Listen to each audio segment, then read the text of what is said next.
let's go to this story. I want to start the shot o'clock. Woo! All right, cool. Let's do it. All right, so I've rehearsed this story so many times. It gotta be, bro. I remember when you kicked it to us, bro, because we used to pull up. I used to pull up to the crib that you was living at was still. Mm-hmm. Mac was there, and me and Jazz used to just like, we weren't doing nothing but Uber, and I was like still trying to do like my acting shit. So we pull in there late at night, watching anime, making a song if we feel like it type shit. Bro. Right. So I remember you kicked it for us one day when we was in the living room and shit. So, all right. So I started making beats when I was 19. 19 years old. What year is that? 2013. 2013. All right, that's during like the Fetty Wap era. Yep. Childish Gambino. There was a kid on our hallway. That was the last like year of like albums for real. Yeah, this was still mixtape eras too. This Dat was Piff right. Was going crazy during this time. Dat Piff, Spinnerella, and you was on FL Studio, right? FL Studio. So, all right, this kid on our hallway in college. My what college you go to? Coastal Carolina. Oh yeah. Which I just had.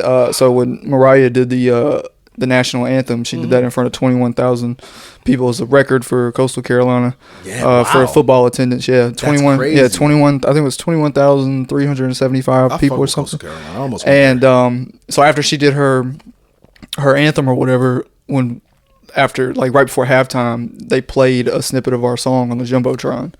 So, like, I had 21,000 people, we had 21,000 people. Full circle moment, though. Look at some music that's coming out. And, those moments like that are cool. But anyway, so back to the story. So, so he introduced to me, well, first of all, we made a song. And what were you going to college for? I was going originally for marine science, and then I figured out how dumb I was, and then I just you was going to save dolphins and shit, bro. Yeah, bro. I was going to save oysters and stuff. That's so wild. But so then I went to recreation and sport management just because I didn't have to take as many math credits. Literally the only reason why I took the major, and it was still like in my friend group. so I started doing that. But anyway, so the guy was on our hallway, and me and a couple guys in the hallway wanted to make a rap song. Yeah. Well, he knew how to record. So we did the rap song, and then they left, and then he was telling me, like, yeah, bro, I make some of my own music. Like, you want to check it out? I was like, yeah, let me hear it. So he played it, and he's like, I made the beats, too. I was like, how did you make the beats? Like, yeah. What do you mean you made the beats? He was like, oh, I got this program called Fruity Loops. Oh, shit. Yeah, and at the time, it was called Fruity Loops. It wasn't FL Studios. People called it Fruity Loops. People called it Fruity Loops and FL Studio, but the name was for sure Fruity Loops at the time. It was FL10. Mm-hmm. And he gave it to me. He said, I'm put on your computer, and I tried it. Bro, shout out to that FL crack, bro. Yeah. Everybody had the crack version of FL. It was just a flash drive away from your computer, bro. Yeah, it was definitely the crack version. Yeah. Shout out the Image Line for the crack Shout version. out to them for real. Yeah, so he gave me the program, and then that summer I spent, well, really that spring year I tried it, and I couldn't figure it out. Mm-hmm. When you get older, when you try something, if it ain't working for you, you just kind of give up. So then that summer, I still played with it. I remember I made a couple beats, and I put some of them on like a disc or whatever, and I was listening to them. I still got some of those discs. And I was starting to feel comfortable. I started meeting people at Coastal that were doing music, and I started like running around with them. And I was literally like not telling anybody what I was doing. Mm-hmm. I would go to class, and during my sophomore years when I started taking it more serious, trying to figure out how to do it, because at this time DJ Mustard was running the radio. Oh, definitely during 2013, bro. Yeah, 2013 and 14. Yeah. That's when like the really simple West Coast beats were all over the radio. And it wasn't just DJ Mustard. I mean, Traumatone had the song with Rich Homie Quan and Yo Gotti that came out. I can't say it, but you know what I'm talking about. My nigga. Yeah. You know what I'm saying? So that was the Fetty Wap era too, right? Bro. And everything was simple. So I'm sitting there listening to the music, and I'm like, dude, I can do this. I just have to learn how to make a melody. Synth, yeah, I can do melody. I said once I learn how to do the melodies, the drums will come with time. Mm-hmm. And I didn't know anything, which is I'm so glad I didn't know anything. Because not knowing made me so much better. It makes you so much better in any creative field you do, not knowing. So I started doing that, And All right, so what was your go-to like sound programs, bro? oh, stock sounds. Like, but which stock sounds though? Citrus. Citrus is my motherfucking shit, bro. Yeah, bro. Citrus. First song I ever sold. Nah. I'll take that back. Actually, I forget this one. This one I got a crack version of this, but I did children's music at first. So the first song I ever sold, the melody came from this. Fuck. I wish I remember what it was, but Citrus. I think I got my lead from that song for Citrus. And that was like the first thing that ever went viral on Facebook. It got like 300,000 in like 2 days. It was children's music. But yeah, Citrus has been putting on for the squad, bro. Yeah, dude. So like, I didn't know there was other plugins. Yeah. So I thought what I had is what I had. And when I was able to recreate what was out with what I had, I'm thinking they're using the same thing, but I'm just thinking they're better than me. Mm-hmm. So I'm like, I just got to keep working at it, and I'll get there too. So fast forward about a year. This is like 2015. I was working with some people at Coastal who were doing music, and one of them linked me up with my boy Strib, who's a producer, really good friend of mine today, through Twitter. And I hit him up and I said, "Hey man, I want to send you some loops." And this was before I think loops were like really a thing. Yeah, I want to say, motherfucker, loops just started popping like in 2020, motherfucker. Yeah, I was like, hey man, let me pay you to work on this. Let me pay you to work with my sounds. Yeah, bro. You was really hungry for it. I fought with that. Yeah, so I didn't know what a placement was. I didn't think that was real because I'm from a small town in South Carolina, so I'm not thinking I'm gonna work with these artists. Yeah. So I'm paying him because he's better than me. And I want to see what he makes with, just to get a foot in. Yeah, just to see what's up. I want to make a beat to what I made it to, and then I'm gonna send him the same thing without the drums, and I'm gonna see what he does. Yeah. And I'm gonna compare the two, and that's gonna make me a better producer. And it did. And I used to pay him literally every week. Wow. $50 to $60 every week. Really? Yep. I would pick the best beat I made for the week, and I would send it to him, and I would let him do another version. $50 for beats used to be so popular during 2014, bro. Yeah, but this was collabs. And this is $50 for collab. That's unheard of. Yeah, this is $50 for him to take my idea and do something with it. That's so then, crazy. Eventually, my senior year in college, he calls me one day and he says, "Hey man, like, just let's work. Like, you're dope. I really like your sound. It's dope." I said, "Okay, bet." So then I went to Atlanta and we worked. This was 2015, and then also in 2015 I met this guy named Lil Doug who was at Coastal, and me and him started locking in. When I locked in with him, I started learning song structure. I started learning how to formulate a beat. Yeah. I started learning what an artist sounds like on music and stuff. So I was working with him, and then by that time, me and him, we went and worked with Schoolie. We went and worked with 21 Savage before he blew up. Really? Yeah, we paid 21 Savage to hop on your beat. We paid him. Shit, that's so clutch, bro. Yeah, we paid him $4,000. God damn, that's crazy. I was there. I'm pretty sure I was there the night, because he did our session first, and then that night Southside came in, and that night they did No Heart. Oh, that's wild. I think that's why. It was one of the songs off of that album, because Meezy told us, I remember plain as day, before we walked into Mean Street, he looked at us, he said, "Look, y'all are the last feature for this much money." Yeah. He said, after this tape that's about to come out with Metro, 21's going to be the biggest artist in the world. And he did. And he really became one of the biggest artists. And really, he was one of the last big artists out of Atlanta.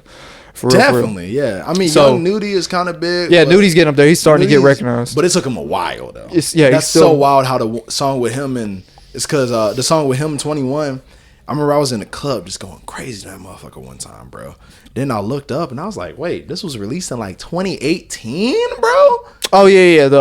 What is I know it? which one you're talking about. I'm from the 5. Yeah. Dirty Land, Dirty Stick. Yeah. What's this? Wait. Let me find out the name of that song. But continue with your story. So anyway, so we did that. And so EA. I was working with Doug, and at this point it was 2016. Still, nobody knows I'm making beats. None of my friends know. My girlfriend that I had at the time thought I was cheating on her because I was. You like, let me go to the studio. I used to do that to my the girl that I was with. She used to think the same shit. It's because I would just stay into the studio and I would just like just basically cooking up things that I think is good is because like I'm one of those people. I had to work solely and make sure it sounded good for me before I let people listen to it. So yeah, I understand that. Yeah, so I was so nervous about like getting laughed at for doing something different.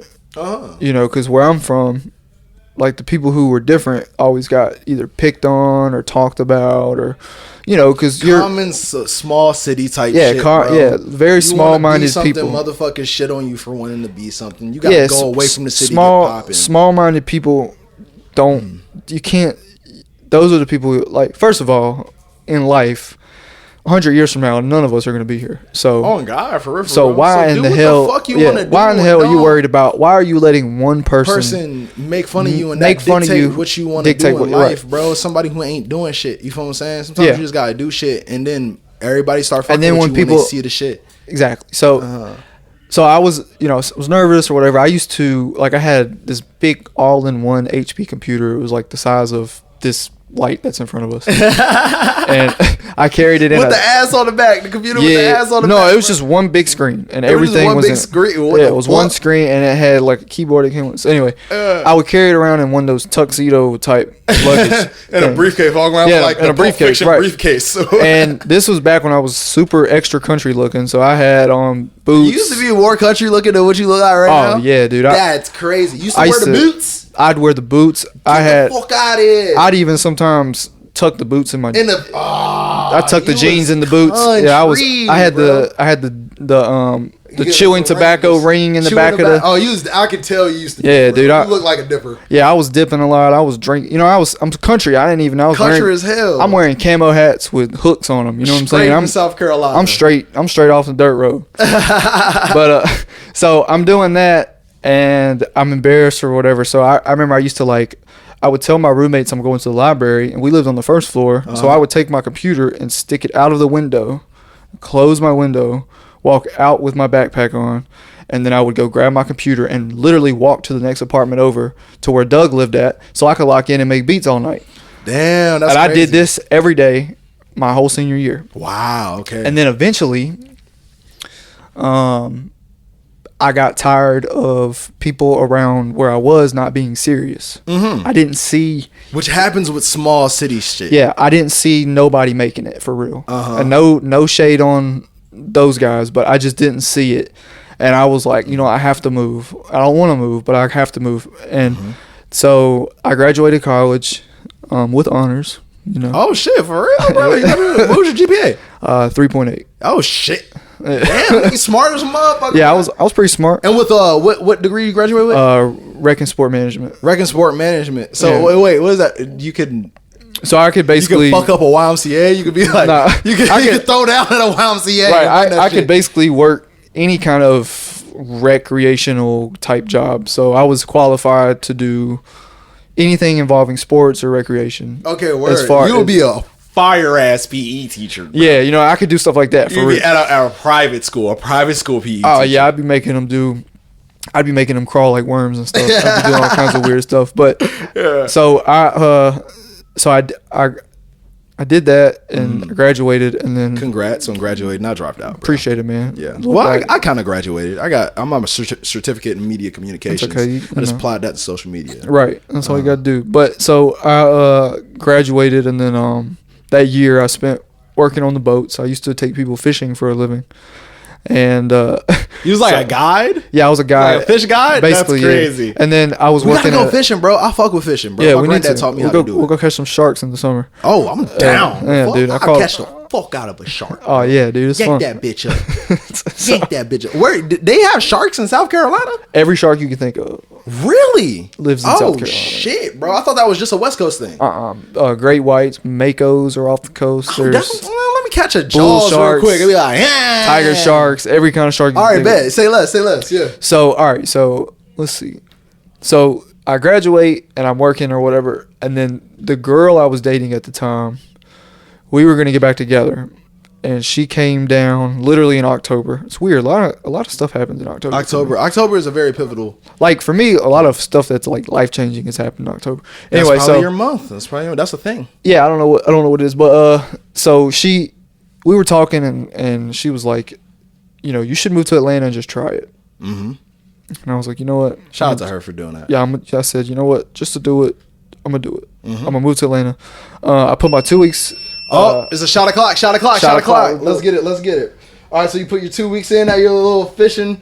Yeah, I worked at a marina, and I worked at this boating job, and I only worked at the marina because I wanted time off of the boating job because it took so much time, because we would get up at 4 o'clock, 4 o'clock in the morning, be at the dock at 6 and leave at 7 and be back at 12 o'clock at night. Mm-hmm. So, we working 14, 15 hour days. God damn, cheers. And how much were you making a day? I was making bank. Oh, yeah? Yeah. Woo! I was making good money. So, but I wasn't,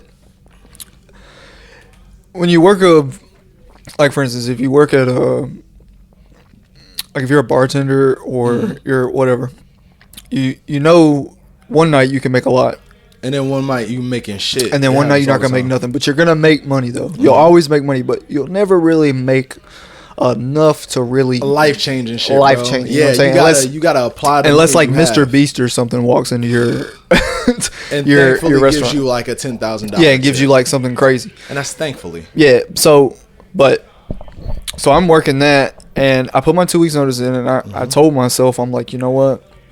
I got about $5,000 saved. Okay. Hey, that's enough to move. I've got one connect in Atlanta. Okay. And then when I got to Atlanta, I had like 2, maybe 3. And so I was like, I'm going to just put my 2 weeks notice in. And this was what I think October 17th or something. Yeah. Like October 14th. Mm-hmm.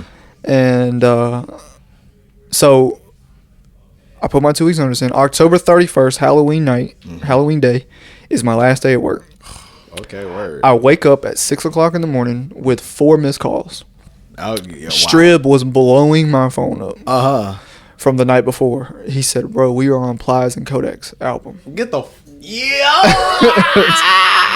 This is my last day at work, bro. I'm like looking at my phone going, holy, like, this is crazy. I have a song with Plies who I've listened to my whole life, bro. And I have a song with Kodak who I've most recently been introduced to, and I love his music. Yeah.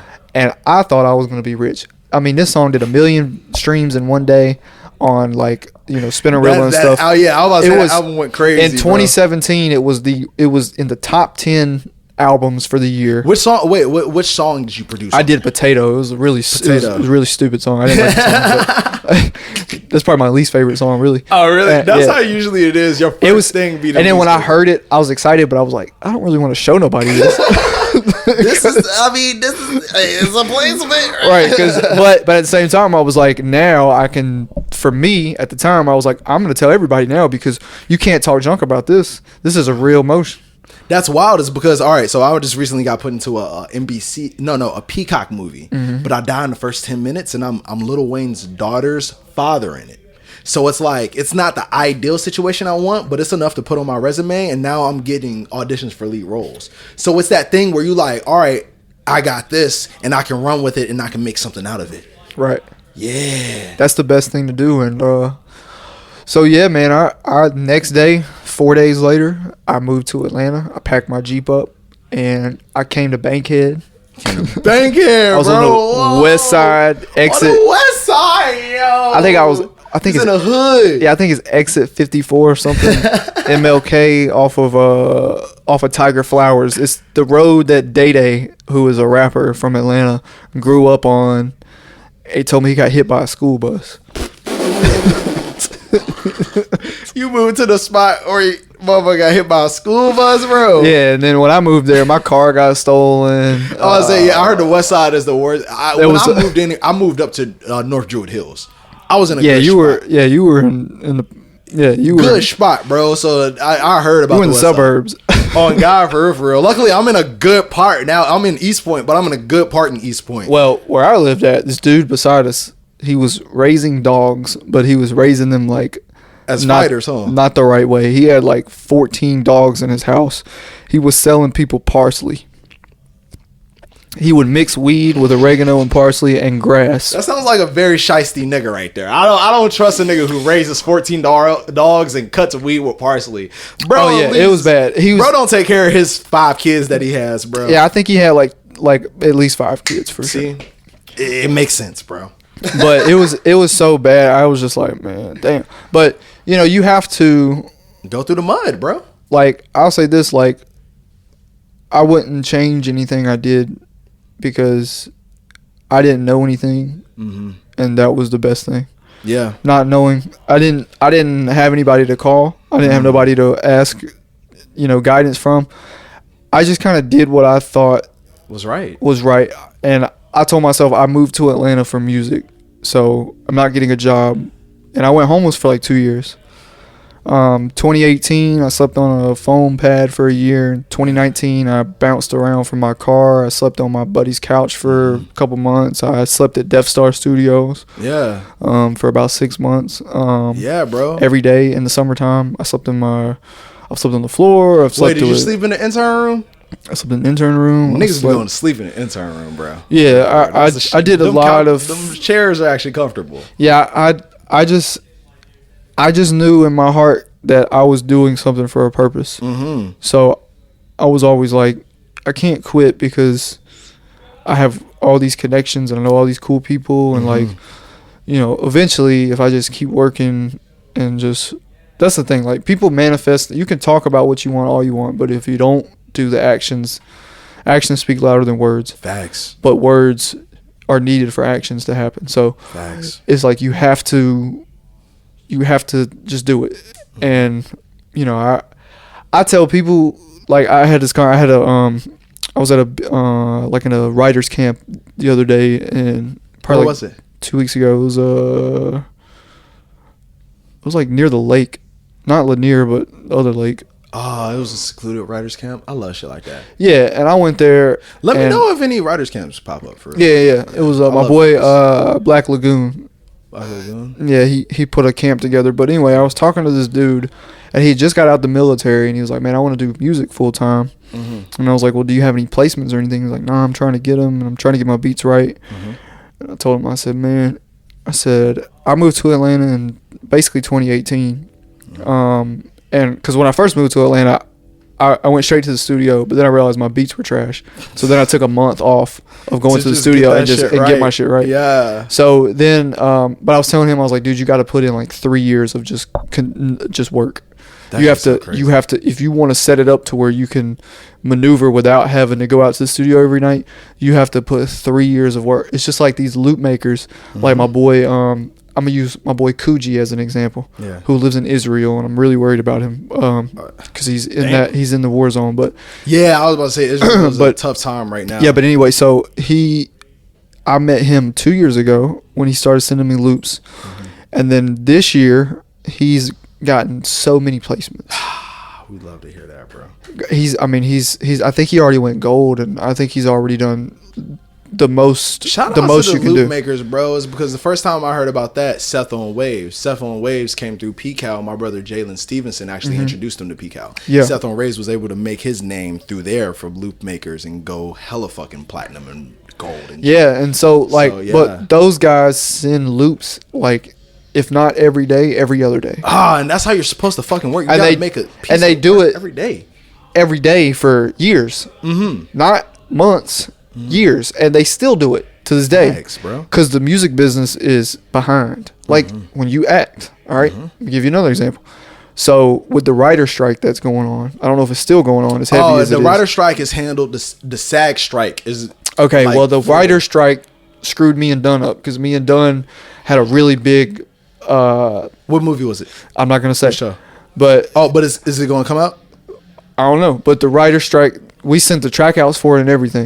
Damn, bro. But then the writer strike happened. So it's like, this was last year around this time. So it may take 2-3 years for something to come out.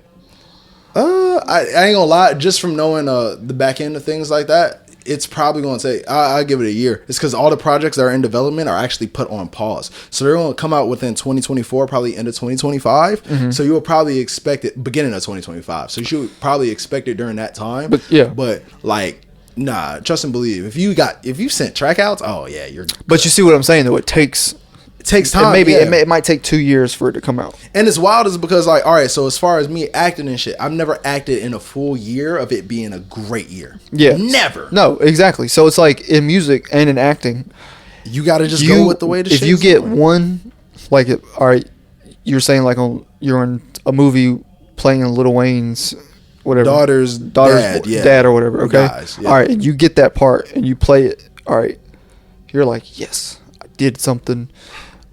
That's my break, but it's not your break. Nah, it's what it's cool helps you like take the stepping stone. For instance, this year I probably had 10 songs come out. Okay, it's a pretty slow year for real. Mm-hmm. But last year I was taking care of my dad. Yeah, 2022. R.I.P. So from your dad's a dope man. R.I.P. So from March to now, I was taking care of my dad. So I missed all of last year. So, of course, my year this year is slower. But this year, I did other things. I knew my year was going to be slow. Mm-hmm. So, instead of, saying, damn, my year is going to be slow, I did other things like get my business in order. I signed to a label. I got real backing. I met other artists. I did other things that will make my years to come way better. Yeah. You know what I'm saying? There's no time in life. You know what I'm saying? You live every day. You get up and you live and you do what you want to do. That's simple, bro. If you can. If you can't do it, then try to do it. That's all we can do, dog. And I appreciate your hustle and you for really like doing your thing. And like you're the stories that us is because when we came up, we like, we in the situation. We all heard about the Done Deal camp the same way. Like, bro, well, I ain't even hear about it on Instagram. Like, I was fortunate enough to know Jalen. Jalen knows P. So it was like a day. I quit my job that day is because I just came up on some bread and I'm like, bro, I ain't finna sit here and just work at Buffalo Wild Wings. Right. And he was like, yeah, this camp is going on tomorrow. You trying to come out?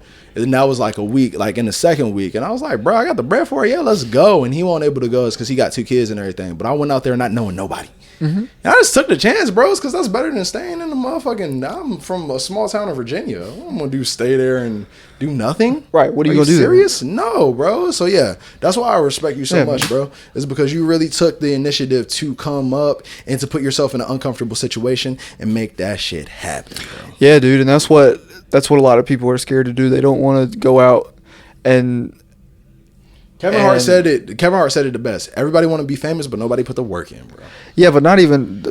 I wouldn't even want to be famous. I'd rather be able to walk out and just be able to live my life and just be doing what I want to do for fun and making a career out of it. So like, if I get recognized, nice. Cool. Thank you so much for recognizing me. But I don't want to be famous. I don't want to go through what Kanye West goes through, or Joe Rogan, or somebody like successful, or even somebody like 2 Chainz, bro. Like, well, I've seen it. Like, this man can't go out in public. Yeah, he can't. That sucks, bro. He can do it in Colorado, and he can do it in like these places that don't really have a hip hop influence. But he can't just, go anywhere in Atlanta without being noticed. I don't want to do that. You know what I'm saying? Like, I think after a point, like it's just not fun. Like, I mean, I know when I go home, bro, I don't even want to go out in public. Because I don't want to see people, because people don't know what I do and they ask questions I don't want to answer. And it's just I'd rather somebody ask me how I'm doing versus asking me like, don't you like rap or something? Like, no, bro, I don't. Like, can't you just ask me how I'm doing? Exactly. Like, instead of trying to like get me to tell you, you know what I'm saying? Like, I don't even know how to. That's the downside of doing all this shit for real. But it's like, at the end of the day, that's what comes with it. And I would rather accept that reality than live in reality where I have a dream and I don't do it. Yeah, and that's the reason why I decided to quit working on the boats, because I told myself I'd rather be broke and chasing something to become successful than to be just working and doing this. The bare always minimum. I'd be just moving. If I was working on them boats, I would have gotten a boat for myself. So I'd have did this a little bit, but I was here. But I'd have went up like this, and I'd have went through life like this. You know what I'm saying? Versus where doing this right now, I started here and I've been doing this. You get what I'm saying? Gradually I've going been gradually up, bro. going up. And Life is a process, bro. Life it's a is process, graph and that goes up. like me, I'm almost 30, so it's like How old are you? I'm 29. I'm 27, bro. Yeah, I'm so- almost 32, bro. I So understand, dog. I didn't even start making beats until I was like 22, 21 for real. I didn't start really doing my entertainment shit till I was like 19. Yeah, and I gave myself 5 years when I started doing the beats. In 2018, I said I'm gonna give myself. I really gave myself 3, and then I said, you know, if it's working at 3 years, I'll keep going. But if it's not, I'm gonna just stop and I'm gonna go back to what I was doing or go find something that I like to do. There's always that backup, yeah. But at the same time, I never thought about even doing that because I was like, I'm not doing this shit. Like I moved here for one thing, and it's not hard. Do that shit, bro. It's so that simple. I decided to just do the music, and there's a lot of people who come to Atlanta who want to do it but don't know how to put the work in.